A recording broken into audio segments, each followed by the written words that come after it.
Ooh, you're pulling like you're mean. There you go. That's Pulling like you're mean. That's a good fish there. There you go. That's a largemouth. Boy, oh boy, you are not happy with me. There we go. That does the trick. That does the trick. Drop shot fish. There we go. There we go. Much better fish. Much better. That works. That's what we've been waiting all day for. That's a good one. Thank you, dude. Put a little belly on him. Yeah, that works. Put a little fish. Drop shotting. Here you go, baby. Thank you for the play. That was fun.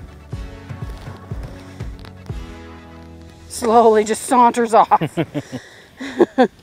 Hey folks, Glenn May here with BassResource.com. We're getting into the winter time, and I know it can be tough. Winter can be the toughest time of year to catch bass. You don't get a whole lot of bites. It's cold. It can be miserable out physically. It's tough to be outside, and the bites are few and in between. So it takes a lot of concentration. What's worse yet is sometimes trying to figure out what baits to use to figure out what the bass are going to hit. So today I want to help you out. I'm going to give you my top 3 baits that I use during the winter time that catch bass the entire season, and hopefully it'll help you. So starting off with the finesse worm, specifically a 4-inch finesse worm. Specifically even more is a 4-inch hand-poured finesse worm.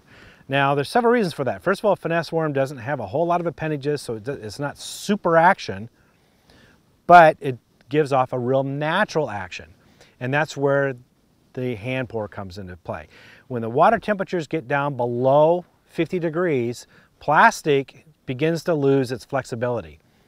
And a normal mass production plastic kind of becomes like a chunk of plastic. It really doesn't move a whole lot relative to when you have it out of the water. This is why I like hand pours. Hand pours out of the water are super flexible and bendy, and they have all kinds of action. But once you get it in the cold water, it kind of stiffens up a little bit and it doesn't move as much, but it still looks natural. Nice and slow moving and has all kinds of flexibility to it. So I really like a 4-inch hand poured plastic worm. The Don Alvinos, there's Western Plastics, a few others on the West Coast that make them. The one exception I would say would be the robo worms. Robo worms is mass produced, but that plastic is such that it really does feel like a hand pour and acts like a hand pour. But other than that, I go straight hand pours, 4-inch worms, and I put them behind split shot rig, I put them behind a drop shot rig, and just work it real slow over deep cover, deep structure. Anything deeper than 15 feet deep. What I'll do is the split shot rig, I use that, I move it a little bit faster, and I use that to cover water. And I'm going over deep points, sharp points. I like deep ledges or sharp, deep banks, like 45-degree banks or sharper.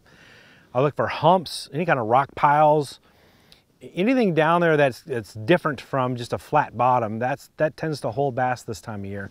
And I'll just drag it over the top. I'll let the boat just drift with the wind, and I'll drag that plastic worm up over the top using that split shot, an 1/8 ounce split shot or even smaller. So sometimes it takes a while for it to get down to the bottom. But I'm not jerking and popping it and giving all kinds of action, just dragging it slowly. And sometimes I'll even put long pauses in between, 4 seconds up to 30 seconds. Once I get bit, especially if I get bit twice on the same piece of structure, then I go to the drop shot. The drop shot is more of a pinpoint accuracy, work that area very slowly, methodically kind of approach. That's what a drop shot works for me. The difference in the wintertime is that I'll use a shorter leader. Whereas in the summer, you'll have 18 inches, maybe 20 inches tag line on it. I'll put 10-inch, 8-inch. Much shorter because the bass are hugging the bottom. They're a lot closer to the bottom. I want to get that bait right to them. And I'm vertically jigging. In the summertime, I tend to drag a little bit more, but in the wintertime, I'm vertically jigging, putting it right on that spot. This is why I want to find the fish first. And typically in the wintertime, they congregate more, concentrates the fish. So once you get 1 or 2 bites off one piece of structure, you know there's a lot more there. And that's where the drop shot kicks in with that same 4-inch finesse worm. Okay, so the next lure that I like to use is a jig. Specifically, I use 2 different kinds of jigs during the wintertime. One is a rubber skirted jig and the other is a hair jig. So let's start with a rubber skirted jig. There's 2 ways I fish that. The most common way that I fish it is deep, deeper than 15 feet deep. I want to crawl it over any kind of structure down there. Now, because I'm that deep, there's less weeds and more rocks. So a couple things about that I need to adapt. One is I'm using a football head jig, because you crawl on the rocks, it just moves along, wobbles, looks like a little crawdad. But I'm also using fluorocarbon line, because rocks will chew up braid faster than it will fluorocarbon, believe it or not. And when you catch a real nice fish on a jig, typically they're big in the wintertime, last thing you want to do is have a break off on a big fish because you've been dragging that braid over all those rocks for the past hour or two. So I use fluorocarbon. The other advantage of fluorocarbon is that in the wintertime the lakes tend to be clearer and you're moving at a slower pace, and so the bass have more time to examine your offering. So fluorocarbon is less visible in the water than braid. And I'm dragging it over all this structure. I'm looking for deep rock piles and humps, ledges. I'm looking for creek channels, points, and steep banks. Anything like that, that's the kind of thing I want to focus on. And I'll just drag it over this stuff. I'm not hopping it and jumping it. Crawdads are out during the wintertime. They don't hibernate, but they are very lethargic. They don't move very fast. So you don't want to hop it and jump it and give it all kinds of action.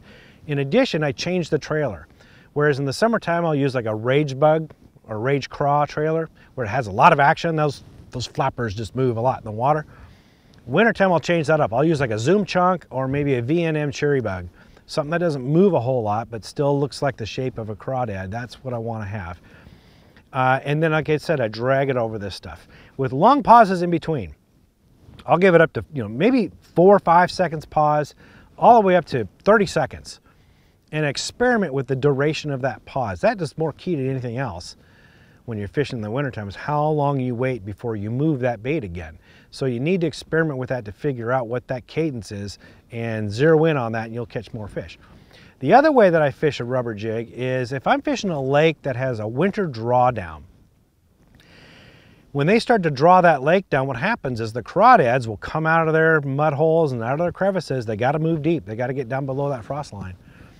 So the bass know this, and they come up shallow and they start feeding on those crawdads. So I'll take that jig and I'll fish it like I do during the spring and the wintertime.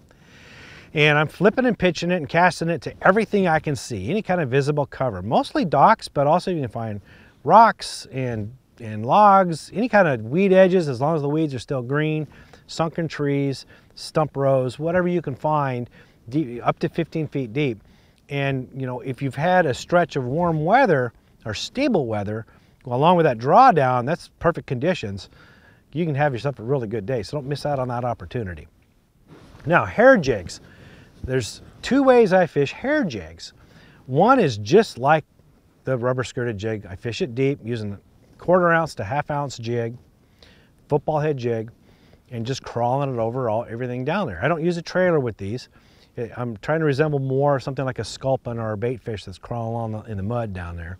So no craw trailer.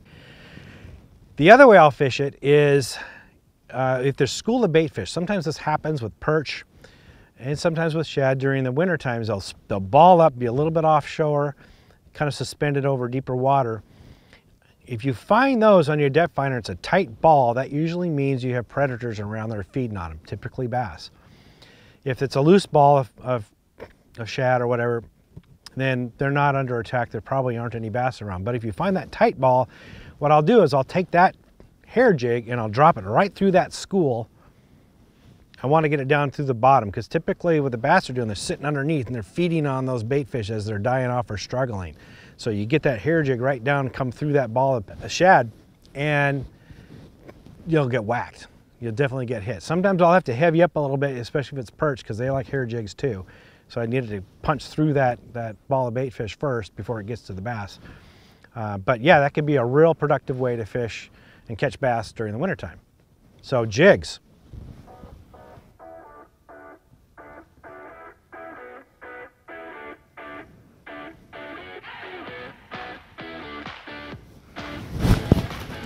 That was a pickup. It just got light. I just lost the weight.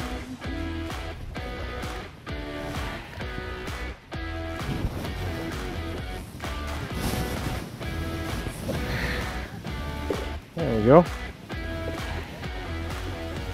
cold water jigfish.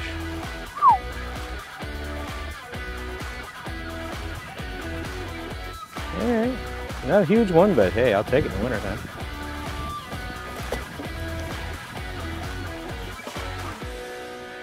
All right, so the next bait that I want to talk about is the suspending jerkbait.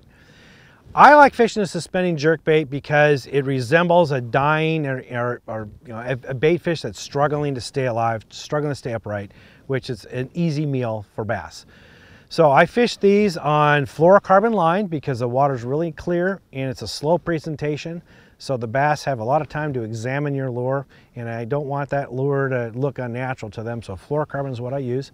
I get a suspending jerkbait that dives to at least 10 feet, if not deeper. And I want to fish this over weed beds, specifically if I can find deep weed edges, if I can find points, maybe at the top of a hump or a ridge, steep banks, that type of thing. The best time to fish this is when the water temperature is taking a plunge. You've had a cold snap, and maybe now there's a high pressure system sitting overhead. That's usually when the bass kind of pull off and they suspend a little bit, and that's a perfect time to get them with the suspending jerkbait. Cast it out there, wind it down quick, get it down to the depth that they're at, and then let it hang out. Just let it sit. And this is the key to fishing a suspending jerkbait, is how long you wait until you twitch it again. Wait at least 3 to 4 seconds, sometimes up to 30 seconds, and I've been known to wait up to a minute. And when you twitch it, that's what you do. It's a slight twitch. You're just resembling this bait fish that's struggling to remain upright, struggling to remain alive. So you're not popping it. No hard snaps this time like you would do during the summertime. It's a twitch. And then you park it again. And that cadence, the duration between twitches, that's what you need to experiment with. That is key to catching those fish. So once you do get a bite, remember how far apart that was before your last twitch, and try to mimic that. You'll start catching more and more fish. You could try every once in a while a hard snap. Sometimes that gets their attention. Occasionally they can get a bite out of that, but as a general rule, slight twitches, long pauses, that's how you fish it during the wintertime. All right, so those are my top 3 baits that I use in the wintertime. I hope that helps. For more tips and tricks like this, visit bassresource.com.